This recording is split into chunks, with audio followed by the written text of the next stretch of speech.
Okay, so this is the continuation of the last video. In the last video, we have calculated the FCFE for 2022, and now in this video, we need to forecast. So, first of all, you must note the previous calculations. There is a small correction also, like in case of principal payment. In the last video, I have picked the wrong figure. So if you can check that, you see here, this is the repayment of long term borrowing. This is 9381. So this has to be noted down. Initially, in the last video, I have taken this value 8794. That was incorrect and due to parallax error. So the actual figure will be 9381. So now I have rectified the same, and the FCFE is 55136. And this yellow color cells here, these I have already calculated in the last video, and this one also. This is for the working capital change, and this is the FCFE calculation. Now what will happen here is we need to forecast. So how to forecast? Suppose you have a FCFE figure here in 2022, then you need to forecast it. How to forecast? The method is like this: up to a certain number of years, we will assume that there is a growth rate G1, which is called the high growth rate. And after that, after this nth year and until infinity, there will be another growth rate G2, which is the stable growth rate. Naturally, this will be higher and this is moderate. And what is the value of this n? Like for large companies and stable companies like Tata Steel, normally it is a customary to take 4 years. So that means we are assuming that this G1 high growth rate will persist up to 4 year, 2022 onwards. That means 23, 24, 25 and 26. After the end, at the end of 26th year, not 26th year, then in 2026, from there until the infinity, up to the lifetime of the company, there will be a growth rate G2, which is a stable growth rate. So how to calculate these things? So first of all, high growth rate and stable growth rate, that is mentioned again here. Then G1 will be found by the average ROE, that means the return on equity for the last 2 years. That means 2022 and 2021. We will calculate ROE and take the average. Take the average of these two. So that will be our estimate for G1. And not only that, we have to adjust it using the retention ratio. What is the retention ratio? That is 1 minus DPS by EPS. So this is dividend per share, this is earning per share. That means how much you are actually retaining.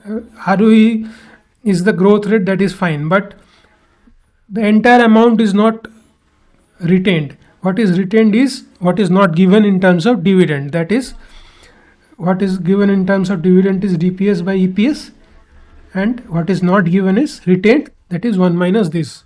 So this into ROE, that should be our growth rate for the high growth period, right?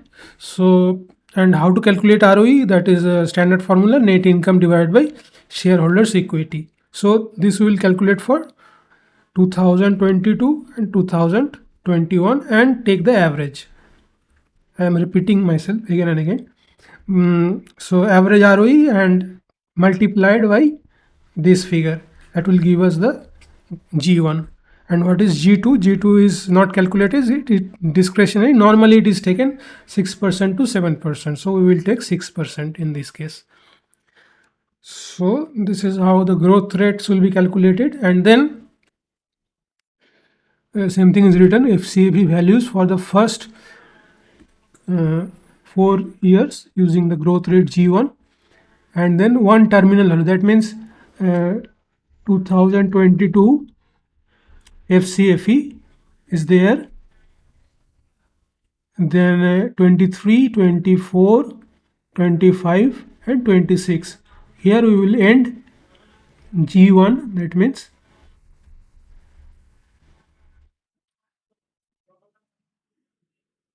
this is FCFE 1, this is FCFE 2, 3 and 4. And then after that, that means 27, 28 up to infinity, there will be values, but it will be an infinite GP annuity. So we will use the annuity formula to calculate a terminal value here. There will be a terminal value here. That terminal value will be representative of all these cash flows starting from 27 until infinity. So this much will be our total number of cash flows, and we will calculate the present value out of this. So how to calculate that we will see in the spreadsheet.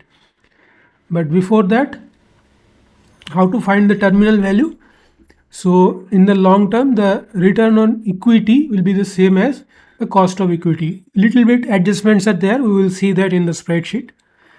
For example, the beta will be reduced. So if you remember, the beta was 1.30 or 1.31 in this case in Tata Steel, but in actual beta, in not actual beta, that means in long term case, we will assume that this is going to reduce considerably. So we will take 1.05 or 1.1 like reduced beta first of all. Then the net income of the fifth year using the stable growth period G2 will be calculated. Then retention ratio will be calculated, calculating G2 divided by return on equity. So earlier I told you that growth rate is ROE into retention ratio. So therefore retention ratio is growth rate divided by ROE. So this is what is written here iteratively. So now what is the FCFE of the fifth year? That will be net income of the fifth year into 1 minus retention rate.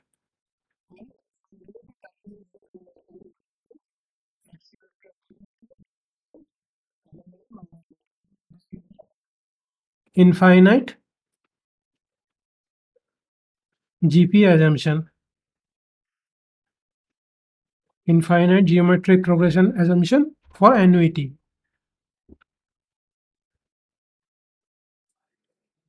So this is it. Now let us come to the spreadsheet to check how to implement this calculation. So in spreadsheet, things will be more clear. As I was telling you, these figures we have already calculated in the last video. So if you have not gone through the last video, please watch that. I will provide the link here. And this is also, so these yellow color cells we are not calculating here in this video, we have already calculated in the last video. That is what I mean to say. So now we have to calculate the ROE first, because the average ROE, from there we will calculate the high period growth rate G1. So for that we need to enlist the net income for the last 2 years.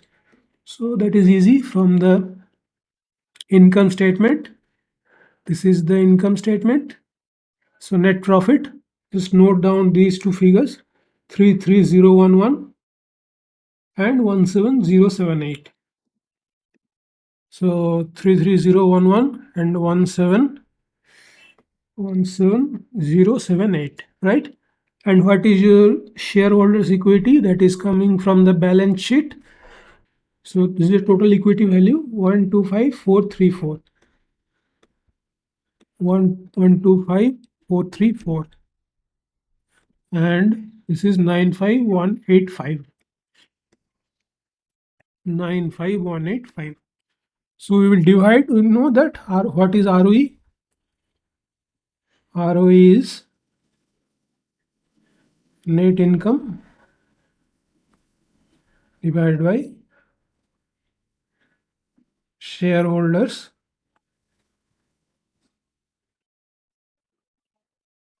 equity, right?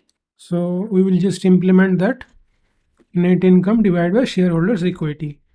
So 26.32% 2022 and 17.94% 2021.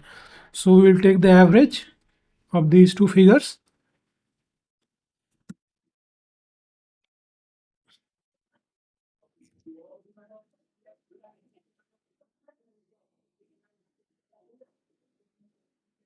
which is giving us 22.13% ROE. Now, what is DPS? DPS is dividend per share. So, first of all, note down the number of shares, number of outstanding shares. How to note that? See, this is the equity share capital, right? This is the equity share capital. And for this company, the face value of share is 1 rupees. So, if that is true, then this 1222 must be the number of shares. By 1222 we mean 1222 crores, because this is in crores. All the figures are in crores. So 1222 crores will be the number of shares. And so if we divide the total dividend paid by the number of shares, that should give us the dividend per share. So let us do that. So what is the dividend paid? So you can go to the cash flow statement. See here, this is the dividend paid, right? So what is the amount? 3007. So 3007 divided by number of shares. What is that? 1222. So this is your DPS. And what is EPS? EPS is simply the net income divided by the number of shares. So again 1222. So this is your EPS.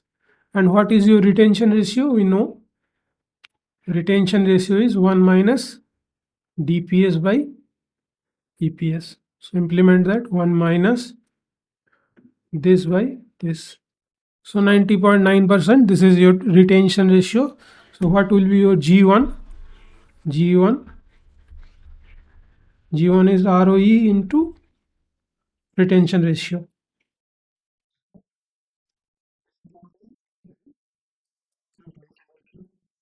So 20% is the growth rate for given years up to 2022. So this was the FCFE for 2022 ended.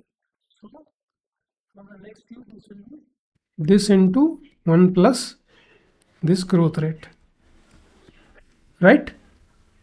So now if I copy this or drag this until the end, so this gives me the FCFE for the forecast for the year ended 2026. Okay, once this is done, now this is the time for calculating the terminal value, because what is the terminal value? Terminal value is the representative of all these cash flows that will happen in the future up to the infinity. So how to calculate that? So let us show this side by side so that there is no confusion that can arise. Okay, so this is the method. First of all, the G2, the stable growth period, has to be assumed. So let us assume to be 6%. I told you that it is 6 to 7%. So in this case, you can assume 6% or maybe 7% is also okay.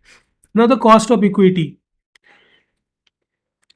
Cost of equity we have already calculated in our earlier video, that is the WACC video, right? This is the WACC video. So if you have not watched that video, please go to that video and watch that.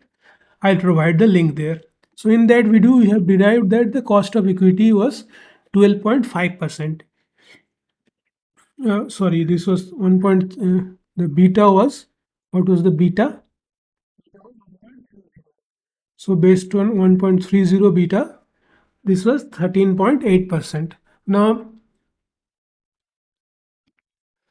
what is happening here is we will assume that in the long term the beta will reduce. So how much it will reduce, we don't know. We will assume some value. Let us say 1 point whatever it is, 1.05 maybe. So 12.2 is the cost of equity. So we will use that figure here, 12.2%, right? And so what is ROE? So we have told you that in the long term we will assume that ROE is equal to the cost of equity, but with little bit adjustment. That means this plus a certain amount, very small amount, delta. So what is that? Normally we assume 0.25%. So this is your ROE. Now what is the retention rate? I have provided you this particular formula. So G2 by ROE. So implement that. This is G2 and this is ROE. So you're getting the retention rate as 48%. So now what is the expected net income in the fifth year? Fifth year means this 2027, right? This is the first year, second year, third year, fourth year, and this will be fifth year. So in fifth year, what is the net income? So for that, it is not difficult to calculate. First of all, you calculate up to 2026. So how to calculate that? Again using the same method, like this is the 2022, so into 1 plus G1. So this will up to 2026. So this is the forecast for net income in 2026. So from there, what will be the forecast for 2027? Now in this case we have to use this G2. So this one is the forecast into 1 minus tax rate. What is the tax rate?